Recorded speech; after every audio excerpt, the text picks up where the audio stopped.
Okay, so we're finally here. We've finally come to something I'm pretty sure a lot of us did not think was going to come to pass. I don't think, it's still like surreal, isn't it? Like, it's still like, holy crap, this actually happened and we're all here. After how many years of waiting for this? And yeah, we are finally here talking about Justice League, the Snyder Cut. Now, I recently went back to my Justice League movie review, and I was like, wow, I was way too kind to that movie. I was way too kind, because looking at it now, I'm like, wow, this was hot garbage. Like, what was I like, maybe I just had that low of expectations, and I just didn't care. So, yeah. Quick ramification, the theatrical cut sucked. Not, we'll get to Snyder Cut, I'm talking about the one you saw in theaters. But I just finished sitting through 4 hours of a movie to give you this review. So there is going to be some spoilers, so if you don't want to be spoiled, I'll save those for later. I'm going to talk about like a non-spoiler, some non-spoiler stuff first and foremost. So let's get to it. What did I think of this movie? Gonna be real, it wasn't that bad. It still kind of suffers from some Zack Snyder stuff, which we'll get into throughout the review. But, however, it's kind of like saying it wasn't hard to top the original theatrical cut. It was in no way hard to top the cut we had, because the bar wasn't just so low, it was on the ground. So to have this movie come out and then expectations were so high to see something we've been waiting to see.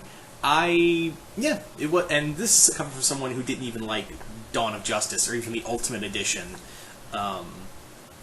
This is coming from a guy who does not care about either edition, and I was against the Snyder Cut because I was like, did anyone remember how bad Batman v Superman was? Yeah, so I was like, I don't care, but the more hype came in for Zack Snyder's Justice League, for the Snyder Cut of Justice League, I was like, alright, I will watch it. Just to say I watched it, I've got HBO Max, I will watch it. I will watch it. And I watched it, and I was like, for 4 hours, it's not bad. For like a 4-hour movie, for 4 hours, it better not be a bad movie. Could you imagine, like I was all ready to be like, tear into this movie and be like, dude, I wasted 4 hours. I was so ready to come on here and say, like, I have wasted 4 hours of my fucking life to watch this movie. But after, I was like, yeah, feels good. I mean, you feel the 4 hours, don't get me wrong. You do feel those 4 hours. But hats off to Zack Snyder, by the way, for getting, this film out there, finally. Zack Snyder I do have my problems with, but comparatively speaking to the guy who racially just tried to destroy Ray Fisher's career, as well as, several counts of sexual assault and whatnot, that egg-headed man known as Joss Whedon, I would say comparatively speaking, Zack Snyder has at least some integrity. But then again, it's like comparing which turd do you want to hang out with. And the movie does have its problems. It does try to be overtly dark, but I will say that this movie didn't feel as dark and bleak as BVS or the ultimate cut of it. There's actually like some hope and actual superhero storytelling here. Granted, it's 4 hours long, but still, like, there's legit character development here. It's not like some dumb, like, oh, do you bleed? We're going to use that in the trailer. There is that, but it is like. There is legit storytelling and actually like some great Superman moments. And I was watching this, I was like, why wasn't this in Man of Steel or Dawn of Justice? Like, where was that with the Superman stuff when he comes back? It's not a lot, but like, it's enough to make you go, I'm sorry, why are we rebooting Superman with Abrams? That's the last guy I want to see doing a Superman movie. Yeah, I'm still not over how bad he, butt-fucked Rise of Skywalker, but anyway, that's neither here nor there. But the Superman stuff was really good. I really enjoyed it. Again, the bar is really low. I will say that the scenes with Barry, still not funny. They're not funny at all. It's just really bad humor. And also, there's this really weird moment where Barry goes out and saves a girl who's clearly Iris. They don't say her name, but that's clearly Iris West. And he saves her, and he takes his moment to like brush a hair out of her hand and look at her so creepy. I was like, this is weird. And also, he doesn't save the truck driver during this car crash. I was like, or anyone else, he just saves her. I'm like, what the hell, Barry? You're being kind of a you're being kind of a stalker right now. What's going on? You also have to take into account that this movie was made in 2017 and was going to play off for the Aquaman and Flash movies and all that. Like, it was going to be another stepping stone. But, you know, so there is dialogue and stuff in here and scenes, like with Vulko and all of them. And it's treated... You have to remember that this movie was meant to be like a springboard for those movies. So you have to, like, go into that and, like, remind yourself, oh, right, this Justice League movie is supposed to be before those movies. I have to remember that. And I do like the additional scenes. It adds more character to them. There's not like a lot of cheesy jokes, but again, Barry's level of humor is like gouge your eyes out inducing. Like, it's really bad. I will admit that Barry does get better by the end, but a lot of his jokes are like, ugh. And especially that Iris scene was just creepy, at least to me.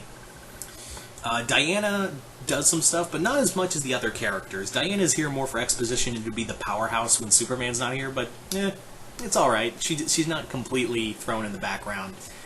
But the real MVP of this is Cyborg. This really feels more like Cyborg's movie, as opposed to like the Whedon cut of the movie, who completely tarnished it. And also, I hate to say it, but that CGI for Cyborg doesn't get any better with this cut. It still looks pretty bad.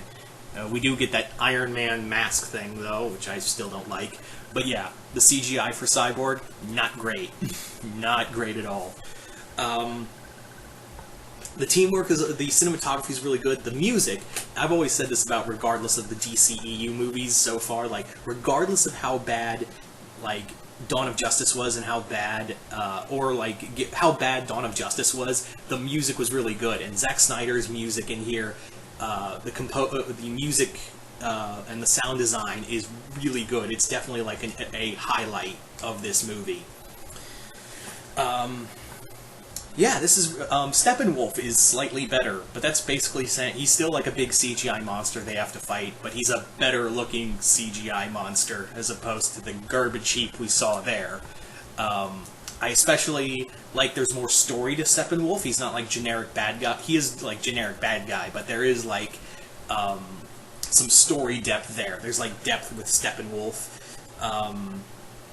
Not enough to care about him, but like enough to be like, all right, now we know his real motivation other than I am the big CGI bad guy. So that's better. So that's better. The fight sequences with him, Steppenwolf feels like a threat. And yes, Darkseid. When you see Darkseid in this movie, because they use him sparingly. This is the Darkseid I've wanted to see on the big screen. He's big, he's terrifying, he's imposing, everyone is afraid of him. Like, no, everyone is like, holy crap, this is Darkseid, this is the big villain. And it almost makes you wish we had that, because this movie is apparently not going to be the new marching orders for the DCEU. It's just going to be a one and done. Here's what you could have had. This is like a what if scenario. So they're not going to. Warner Brothers has said that they're not going to follow up on it. They're not going to follow up on this at all. And to which I call bullshit, because depending on how well this does, which I've been hearing has been doing very well, even Netflix is giving. Like, I saw a post from Netflix saying they were really excited for the Snyder Cut. That's not even on their streaming site, guys. How much hype behind this movie was, and how well it's meeting the hype, probably tells me, because I've figured out how Hollywood works, is that what's probably going to happen is that even though they've said, yeah, we're not, the Snyder Cut is not going to be the marching orders for the DC movies moving forward, depending on how well this does, this is going to completely change everything and be like how well it's going to continue to do. It's probably going to be like, Never mind. This is what we're following. Yeah, we changed our minds because that's what happens. Because as the age-old saying is, money talks, bullshit walks, and money is definitely talking right now. In fact, this is probably why a lot of people got the Snyder cut. This is why people got HBO Max to watch the Snyder cut. You know, and following that with Godzilla vs. Kong and Mortal Kombat. But everyone, like the vast majority of people, wanted to watch this, wanted to be on HBO Max for the sole reason of seeing the Snyder cut. So I would say that they're probably doing well, and they'll probably change their minds about it. Now, let's talk about some spoilers. Let's talk about like some spoiler territory stuff. The big one is that that ending scene they've been building with Joker and Batman. That's just like this 4-minute epilogue that they did, and yeah, while it is cool that we finally got to see Ben Affleck's Batman meet Jared Leto's Joker. Cool, like it was yay. Like, it was cool, but it was like, it didn't amount to anything. It was just a nightmare sequence. The whole reason was just to have Leto and Affleck meet as Batman and Joker, because you're probably never going to get that again. Probably, yeah. And he looks better. He looks like a better Joker. He doesn't have all that tattoo shit on his face. And the scene is very well done, but it's, apocalyptic and, it's one of those apocalyptic dream sequences. And yes, we do get Martian Manhunter in here. We do finally get to see the Martian Manhunter. But, and this has surprised me, is that there's another DC superhero in here that I did not see coming. But he does play, I don't want to say who it is, but you'll freak out. If you're a diehard DC fan, you'll know who it is. But let me just say that he plays a small role in this film. Yep. Anyway, so it was, for 4 hours and a movie I was not excited for, it's pretty good. I enjoyed it. There are definitely some moments in here, like I said, the Barry Allen stuff didn't work. There's still like some overtly dark shit that I don't care about. But this is like a story, like, I was like watching this movie, I was like, where was Zack Snyder's, like, where was this Zack Snyder when we needed him for Dawn of Justice? Where was he for that? Oh, being overtly dark and edgy. I got it. Wish you came out with this kind of work, Zack, then maybe we could have had something. But I do understand why he left the project for multiple reasons of, studio interference and rewrites, and of course, sadly, the passing of his daughter, so... I can understand why he stepped back, and it was kind of sweet. He did leave a message for his daughter at the end. Yeah. Wasn't bad. It wasn't bad, but then again, I don't know if I'm going to be able to come back to this movie because it's a 4-hour epic. The other problem is that there isn't a lot of action sequences that makes me go, oh yeah, that was really cool. Like, for as bad as BVS is, that Batman scene of him trouncing everyone in that room, we can all agree that was though yes, Batman does kill people, I still can't deny, that's still a good fucking scene.